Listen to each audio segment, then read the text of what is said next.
C'était censé être un week-end tranquille. Après une semaine chargée au bureau et des réunions enchaînées, j'avais hâte de me détendre en pyjama, de rattraper mon retard sur mes romans policiers préférés et de prendre du temps pour moi. Mais les projets se déroulent rarement comme prévu.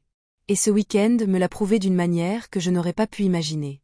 Tout a commencé par un appel téléphonique de Sarah, mon amie de longue date. Nous étions amis depuis la fac et même si nous vivions désormais dans des villes différentes, nous sommes restés en contact et nous nous sommes soutenus mutuellement contre vent et marée. Sa voix était précipitée et inquiète.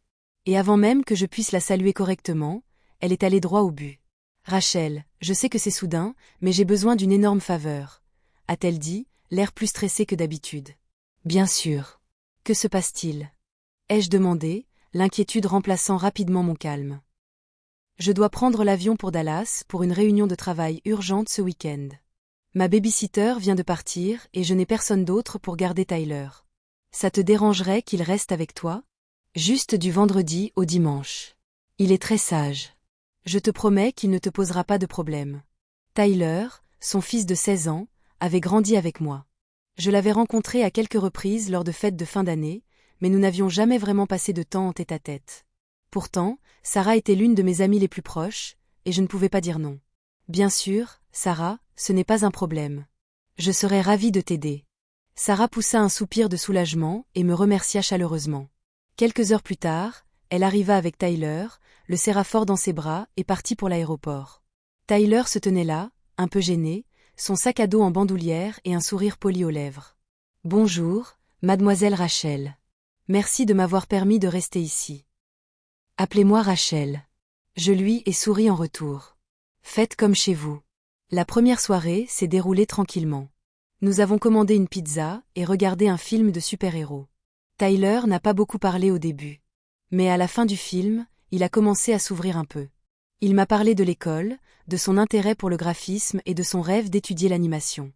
J'ai été surprise par sa maturité et sa prévenance pour un adolescent. La plupart des enfants de son âge que j'avais rencontrés étaient rivés à leur téléphone, mais Tyler semblait vraiment présent. Samedi matin, j'ai préparé des crêpes et Tyler a proposé son aide. Il était soigneux et attentionné, allant même jusqu'à nettoyer sans qu'on le lui demande. Je n'ai pas pu m'empêcher d'être impressionnée. Tout au long de la journée, nous avons joué à des jeux de société, parlé de films et même fait une promenade dans le parc du quartier. Au fond de moi, je me demandais comment Sarah avait réussi à élever un tel enfant.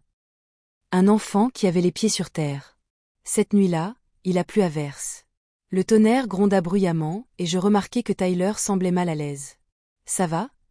demandai-je alors que nous étions tous les deux assis sur le canapé à siroter un chocolat chaud. « Je n'aime pas les orages, » admit-il. « Ça me fait un peu peur. »« Tu n'es pas seul, » répondis-je en souriant. Je les détestais aussi quand j'étais plus jeune. Je les déteste encore un peu, pour être honnête. Il a ri et a semblé se détendre un peu. Nous avons continué à discuter et, petit à petit, l'orage s'est estompé. Il m'a posé des questions sur mon travail, sur mes livres préférés, et même sur la vie au lycée. « Je ne peux pas t'imaginer être un jour une adolescente, » a-t-il dit avec un sourire.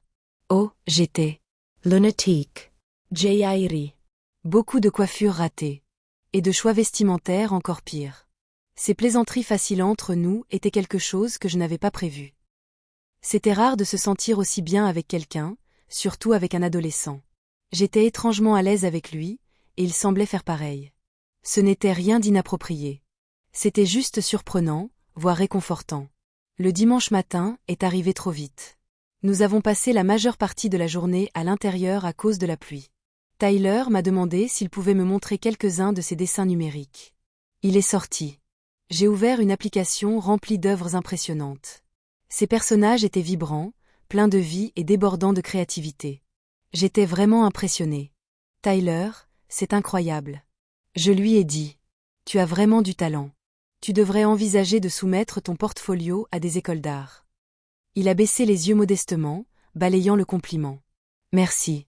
Je ne sais pas si je suis assez bien. » Tolas. Et ne laisse personne te dire le contraire. Il sourit et il y avait quelque chose de profondément personnel. Pas romantique. Non, ce n'était pas ça, mais c'était plus que de la simple gentillesse. Peut-être était-ce sa façon de me regarder avec confiance, comme s'il accordait une grande importance à ce que je disais. Cela me rappela combien c'est puissant de croire en soi, surtout à un âge vulnérable. Plus tard dans l'après-midi, Sarah vint le chercher. Elle avait l'air épuisée mais soulagée. Tyler rassembla ses affaires, et avant de partir, il se tourna vers moi. Merci pour tout, Rachel. Je ne m'attendais pas à ce que ce week-end soit amusant, mais il était vraiment. Je souris et le serrai dans mes bras. Tu es le bienvenu, Tyler. Après leur départ, la maison était étrangement silencieuse. Je m'assis sur le canapé, repensant au week-end. Je m'attendais à ce qu'il soit un peu une corvée. Garder un adolescent n'était pas vraiment sur ma liste de choses à faire pour me détendre, mais j'ai vécu une expérience inattendue et enrichissante. Tyler m'a rappelé que la connexion ne vient pas toujours de sources prévisibles. Parfois, elle naît d'un rire partagé autour de crêpes ou d'une création artistique un après-midi pluvieux. La semaine a repris son cours normal. Je suis retournée au travail, aux réunions et aux emails interminables. Mais je n'arrêtais pas de penser à ce week-end, à quel point tout cela avait été inattendu. Quelques jours plus tard, j'ai reçu un SMS de Sarah. Tyler n'arrête pas de me dire à quel point il s'est bien amusé. Je trouve que tu as fait forte impression. Merci encore. Une seconde plus tard, j'ai reçu un message de Tyler lui-même. Salut Rachel. J'ai terminé un nouveau dessin. Tu veux le voir? J'ai souri, réalisant que ce qui avait commencé comme une faveur s'était transformé en quelque chose de plus. Pas un événement dramatique, pas une histoire scandaleuse, juste un week-end tranquille et magnifique où deux des personnes très différentes ont trouvé une connexion inattendue. Et cela a largement suffi à rendre ce moment inoubliable.